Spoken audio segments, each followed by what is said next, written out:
Chodesh Tov, ladies. Baruchat ha'ba'ot to Torah anytime. I'm so happy that you're tuning in.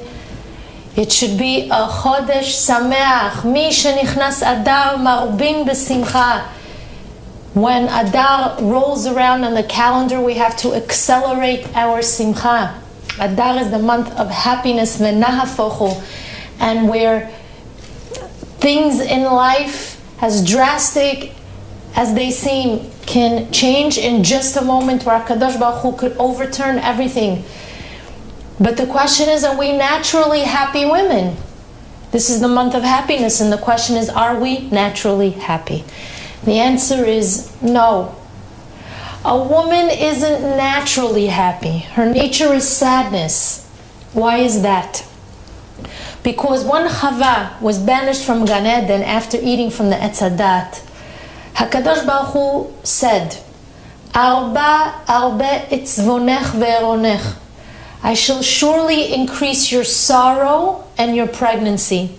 Be'etzev tildi banim ve'el ishech teshukatech. In sorrow and pain shall you bear children, and to your husband will be your desire. Chachamim explain that a woman will always experience sadness concerning one of these two areas of her life: her children and her husband. So happiness doesn't come naturally to a woman. This was actually part of the curse in Gan Eden. A woman has to work a lot harder to attain happiness and then to maintain it. But guess what? The time of year that has the ability to elevate your neshama to a heightened level of simcha began this Rosh Chodesh Adar. So in order to understand this idea, let's analyze the definition of sadness according to Rav Shneir Zalman of Liadi, alav shalom. He says that a broken heart or a feeling of bitterness isn't considered sadness. Can you imagine? That's not a tzvut. What then is sadness? Sadness is when your heart is as stiff as a stone. It's when you don't feel sadness or happiness. When you're indifferent, that's sadness. How do we know this? Because the word etzev, which means sadness, also means a statue. Just as it says in Sefer Tehillim, Atzabehem kesev vezahav, their idols were fashioned of silver and gold. Pelahem velo yidaberu, the idols have a mouth but they don't speak. Enaim lahem velo yira'u, they have eyes but they cannot see. Ladies, being completely indifferent to everything that goes on around you is like a statue that has no life. It's indifferent. And that's truly atzavut. When you can't allow some feeling, whether sadness or happiness, to enter your heart. When you have eyes, but you can't see the wonders that surround you. When you hear your children singing and you can't comment on the beauty of their melody, that's atzavut, that's sadness. But when you cry, believe it or not, you're a happy woman. When you feel a sting in your heart of bitterness, you're a happy woman. And that's because you've actually allowed something or someone to affect you, to move you, to create a reaction in you. You're not a statue that doesn't talk. You're not a statue that doesn't see or hear or know. You're not indifferent. And being in a state of sadness is like being in a state of happiness, because in just one moment, everything can change. You can go from your sad disposition to being such a happy woman. How is this described in the Gemara? It says, Keshem shemi shenichnas av mema'atim b'simcha, kach mi shenichnas adar marbin b'simcha. Now that's a very strange comparison. The same way when Av rolls around in the calendar, you have to diminish the simcha. That's the same way you have to increase the simcha in the month of Adar. What kind of comparison is this? It's taking two completely opposite ideas and trying to compare between the two. So what does this really, really mean? Chachamim revealed to us that happiness and joy can build a Bet Migdash. And sadness and tears can also build a Bet Migdash. Do you know why? Because it means you're actually feeling something. It means that you're allowing your heart to be flooded with emotions and you are expressing them. Therefore, we're women who have feelings. We're full of emotion. We're full of passion. We have a heart that moves us. We're not indifferent. We actually care. But one of the things that makes it hard for you as a woman to be truly happy is when someone else in your home isn't happy. It could be your husband. It could be a child. You see their sadness and you wonder what you can do to help them. And then when you see them sad, you become sad. Rabbi Nachman of Breslov Alav Shalom tells us that if you have someone in your home who refuses to be happy, you can't help that person. He says, "Kashem me'od la'azor lemי sheyesh lo bchira." It's very hard to help someone who has bechira. Why? Because happiness is a choice that every person possesses. You can choose to be happy or you can choose to be sad. It's ultimately in your control. So someone mature who chooses to be in a state of sadness cannot be helped. So if that's the case, how can you ever have a happy home? Rabbi Nachman reveals the secret of a happy life and of a happy home. He says, Simcha is contagious. You should walk into your house and exhibit happiness. You should put on some happy music. You should sing along, dance along, create an environment and an atmosphere of joy. You should daven out loud, besimcha. You should constantly be distributing positive words that leave an optimistic feeling in the air in your house. Now, at first, everybody in your house is going to look at you like you fell off the moon. But you're going to notice something miraculous beginning to happen. It's called V'davak ba'ishto. Your husband and children will cling to that happiness and they're going to want to experience it too. Because the Mishnah says, Im en anili, mili. If I am not for myself, who will be for me? And the Sfat Emet, Alav Shalom, says on these words, if I'm not going to make myself happy, who's going to make me happy? I have to stop waiting for the entire world to make me happy. I have to stop thinking that when I'll be rich, I'll be happy. I have to stop thinking that when I'll lose those 25 pounds, I'll truly be happy. Because that's not true. It's not dependent, my happiness, on any external item of life. It's the opposite. When I'll be happy, I'll have the bracha of parnasah. When I'll be happy, I won't care that I'm 25 pounds overweight. Even though the truth is you should care, but you know what I'm saying. In this month of Adar, you have to try to bring into your home the influence of simcha, of happiness. Moving on with the Mishnah, it says, "Uchshe'ani le'atzmi ma'ani." If I am for myself, what am I? If I'm happy, but I'm alone in that happiness, then what is that happiness worth? everybody around me should be happy as well. Therefore, I have to share that happiness with the members of my family. ואם לא עכשיו, אימתי? And if not now, when? If I won't try to be happy in this month of Adar, eimatai, when? When will I ever be happy? This is the month of happiness. This is the month that's supposed to project happiness. And it's supposed to penetrate happiness into the hearts and the minds and the souls of the Jewish people. Im lo achshav, eimatai.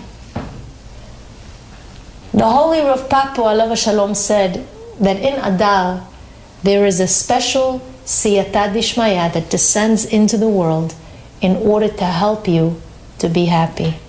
How so? Well, Chachamim say, they tell us, כשם שמי שנכנס אב ממעטים, כך מי שנכנס אדר מרבין.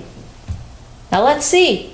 What's forbidden to do beginning Rosh Chodesh Av, and let's see what we accelerate during the month of Adar. Well, beginning the month of Av, we're not permitted to listen to music. But during this month of Adar, you should put on happy music. And if you can, you should sing and you should dance along. Move your body. Create more joy in your house. Get up, dance to the music. It does something to your neshama. Don't be stiff. Don't be indifferent. Don't be a statue. Rav Shimshon Raphael Hirsch alav shalom teaches that when HaKadosh Baruch Hu wants to save a person from a bad situation, but he realizes that the person is bankrupt of mitzvot, what does he do? He creates a situation where the person has to move the limbs of his body. Why? Because when you make movements with your hands, with your body, it's as if you're calling out to Hashem and you're saying, Ani po, I'm here, Hashem, I'm here, look at me, here I am. I still feel something in my heart, Hashem. I'm not dead to my emotions. I'm doing something to promote and actualize my life. I'm alive. You see what I mean? Look at the Eshet Chayil and how many times it makes references to the words Kapeha nata karen, Yadeha shilcha la'evyon, Kapa parsa le'ani. Ladies, when you move your hands and your body, when you're doing a mitzvah with your body, it's a sign of life. And when they see you from Shamayim, they throw back at you some happiness and blessings. Remember those ridiculous gestures that they used to make us do in elementary school, even in high school sometimes, especially in camp, when we sang those beautiful kumzit songs and we did Kol ha'olam kulo gesher tzar meod, gesher tzar meod. Remember that? Gesher tzar meod. Remember? And then we did Ve'haikar. We used to move our hands with all kinds of motions. Now perhaps we can understand the beauty and the secret behind all those hand movements. It created a life, a sign of life. It jump-started our emotions and it awakened something inside of us. So this week, ladies, you're going to start cooking and baking and singing and dancing. Anything that's going to project some kind of movement of the body, some kind of joy. Texting doesn't count, by the way. So, next. What else are we not permitted to do in the Chodesh of Av? Well, we're not allowed to purchase new clothing, right? So, need I say more? Ladies, and guess what? Guess what? Chachamim tell us that especially in the Chodesh of Adar, you really should strive to buy something new, even if it's a small item. The Maharal says that new clothing, the new items that a woman purchases, makes her happy. He writes that the word Adar means a disguise. It's from the Lashon Aderet. Eliyahu Hanavi had an Aderet. He had a cloak, he had a disguise that he wore. Chachamim say that until Eliyahu Hanavi comes, we cannot experience real happiness. We're still in the darkness of Galut Edom. And in this Galut, in order to feel some happiness from inside, guess what we have to do, unfortunately? We have to put on a disguise from the outside. And when you put on your Aderet, when you put on your disguise, when you put on some article of clothing that's new, something in you becomes a little more happy. So if you didn't get a chance to do this on Rosh Chodesh, you could still go out and buy yourself something new, because there's nothing more expensive than a very sad woman, ladies. Now, Rav Shlomo Zalman Auerbach Alav Shalom once said that there are 4 things that we have to do in preparation of this joyous month. And they are Misha Nichnas, Adar, Marbin, Besimcha. Those are the 4 things. We're going to go through the list now. Misha Nichnas, beginning Rosh Chodesh Adar, which is now. Before you enter your home, Misha Nichnas, as you're about to enter the home, the entire month, ask yourself, am I entering a happy home? Am I going to create happiness when I walk in through this door? If this home is not happy enough, what can I do to accelerate the joy? Rav Auerbach used to fix his jacket and pants before he walked into the house. And when his Talmidim asked him, why are you doing that? Why are you fixing your jacket, your tie, your pants, and everything? He says, because I'm now going to meet the Shekhinah. My wife is the Shekhinah. And when I enter my home, it's a mini Bet Migdash. Ladies, before you enter your home, before you are nichnas through that door, ask yourself, is this a happy home? Just like your husband is greeting you and you represent the Shekhinah HaKadosha, your husband represents HaKadosh Baruch Hu. If you're greeting HaKadosh Baruch Hu, how are you going to greet him?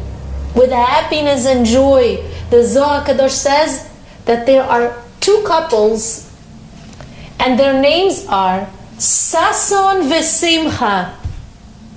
And then there is Yagon Va'anacha. Those are the 2 couples.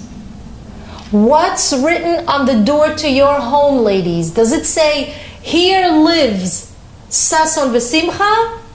Or does your door read, here live Yagon Va'anacha? Is there a lot of yelling and criticism in your home, or worse? Is it a quiet house where each person retreats to his own corner of the house, secluded, alone, and disconnected? Ask yourself that question. If you stand by your door and you realize that you're not entering such a happy house, put your right hand on the mezuzah and say the following words. Et panecha Hashem avakesh. Hashem, I want to experience your illumination. I want to have a me'or panim. And I want to be able to shine forth from within so that my home will radiate happiness, light, and joy. So that's Misha Nichnas. Number 2, Adar.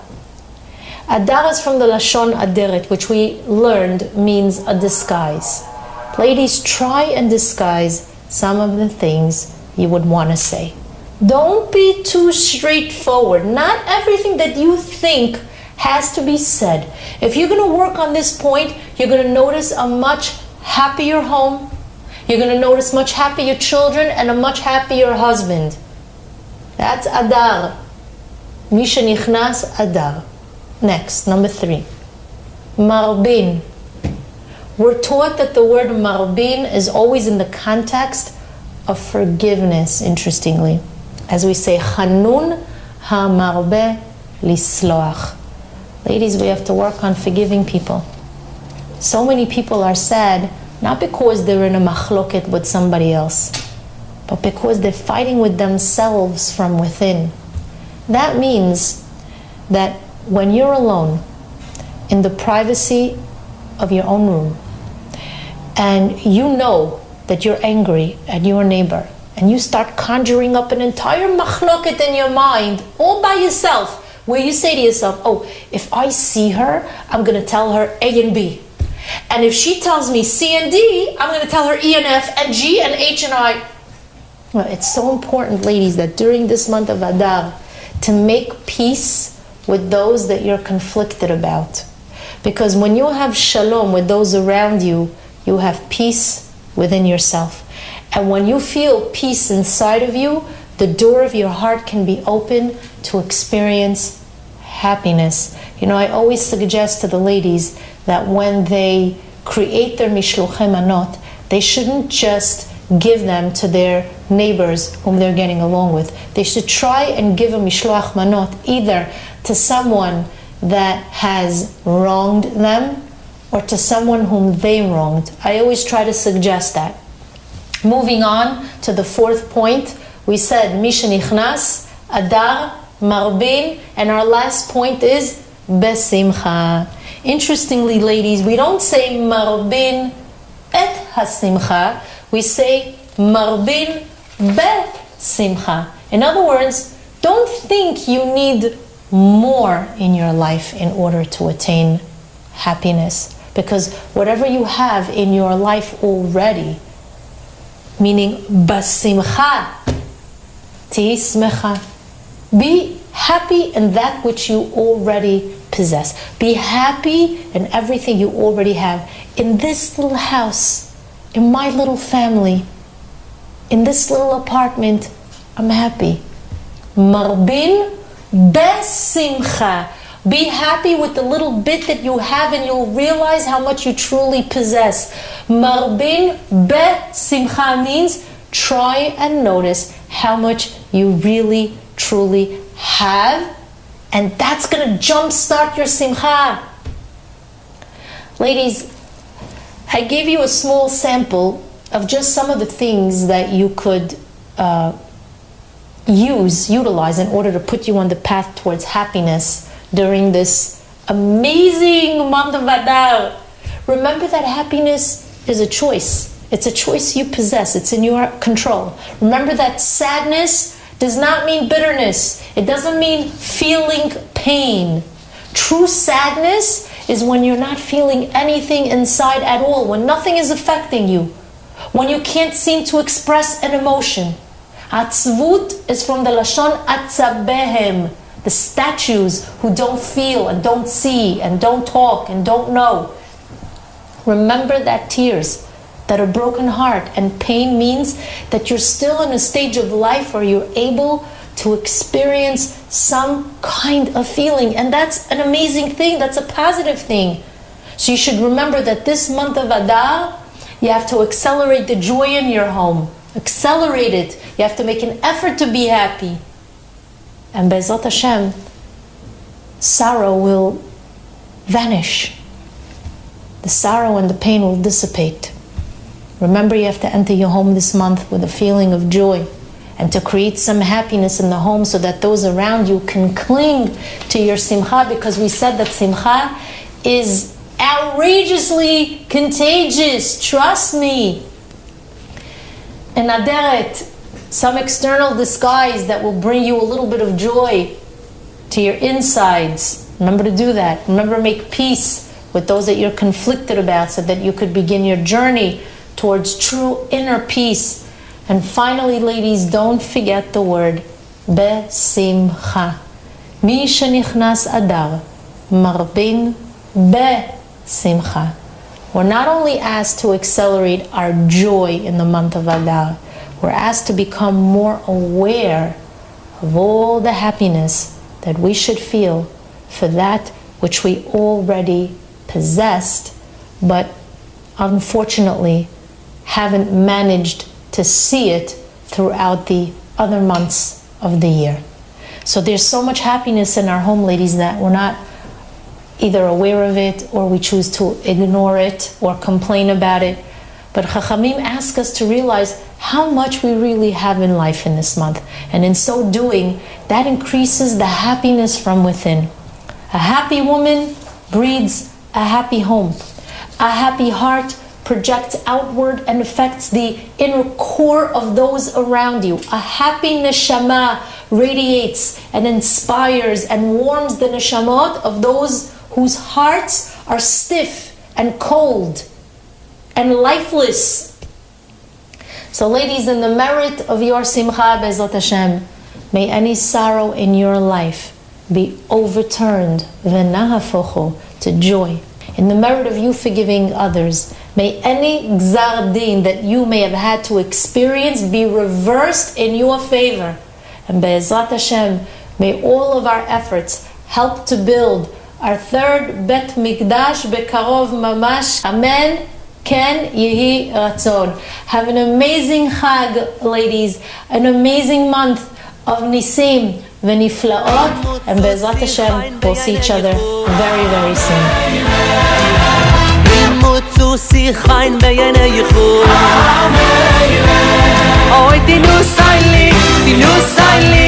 Nafshi, nafshi, t'shai lusi, riyami bevakushusi.